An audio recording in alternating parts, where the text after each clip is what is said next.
So, you see the Yankees put up 20 runs on the Brewers the other day. Wow. Yeah, 20-9 final score, and you think, okay, that's a lot of runs. Sure is. 9 home runs, too. 9 home runs. Franchise record for the Yankees. Wow. But it wasn't just the score that had people talking. Right. It was the bats that some of the players were using. They're calling them torpedo bats. Torpedo bats? I like the name already. Yeah. During the AS Network broadcast, Michael Kay mentioned that these bats have been developed by the Yankees analytics department.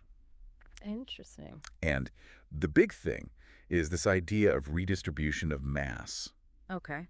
So you know how like a traditional bat might be a little heavier at the end? Well, these torpedo bats, they're shifting that weight more towards the label. The label. Yeah, like where the logo is on the bat. So the thinking is that part of the bat that maybe you wouldn't think of as the sweet spot, right, that's actually becoming the hardest hitting point. So it's kind of like a complete flip of the traditional way we think about bat design. Exactly. Because usually with a bat, you're looking for that balance point, or you want a little extra weight at the end to help you generate bat speed and power. Yeah. But this torpedo design is basically saying, hey, let's just focus on the spot where the hitter's actually making contact. Yeah, they're not trying to change the swing. They're trying to change the tool. Fascinating. And apparently these torpedo bats, they almost look like bowling pins. Oh, wow. Kind of thicker in the middle. Okay. And what's really cool is this whole thing came about because the Yankees were analyzing Anthony Volpe's swing. Ah. And the data showed that he was consistently making contact with the ball near the label of the bat. So instead of trying to get him to change his swing, they said, let's build a bat that works with his natural hitting style. Exactly. And we saw some pretty immediate results in that game against the Brewers. Okay. Volpe hit a home run and had 2 walks. Not bad. And get this, Chisholm Jr. from the Marlins was also apparently using a torpedo bat that game. No kidding. And he went 2 for 5 with a home run. Huh. So maybe there's something to this. And even Cody Bellinger, who had tried these bats out during spring training, he said he's all for experimenting with different bats to find what works best for his swing. Yeah, well, it makes you wonder, though, are these torpedo bats even legal under MLB rules? I mean, they sound pretty radical. It's a good question, yeah. and the answer is yes for now. Yeah.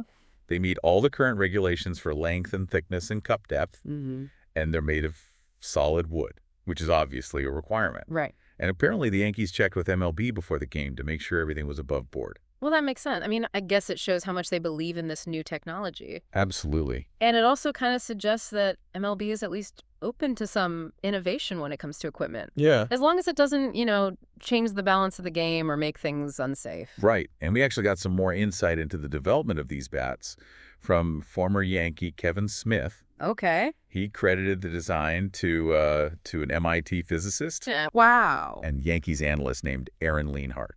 Wow. An MIT physicist designing baseball bats. That's something else. Yeah. And Smith was saying that these torpedo bats, they could actually help turn those almost hits, those fly ball outs, into extra base hits. So it's all about those little advantages. Exactly. I mean, even just a tiny bit more mass at the point of impact, that can make a huge difference in how much energy gets transferred to the ball. Right. And in baseball, those inches, they really matter. Oh, absolutely.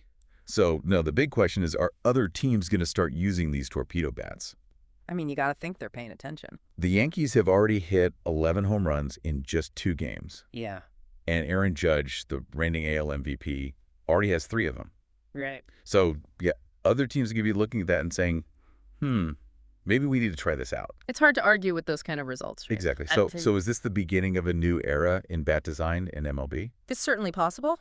The Yankees are definitely at the forefront of this whole thing. Yeah, it really makes you wonder what other aspects of baseball could be revolutionized by this kind of, analytical thinking. It's a really fascinating development. And before we wrap up, I do want to give a shout out to our friends at Planeta Baseball.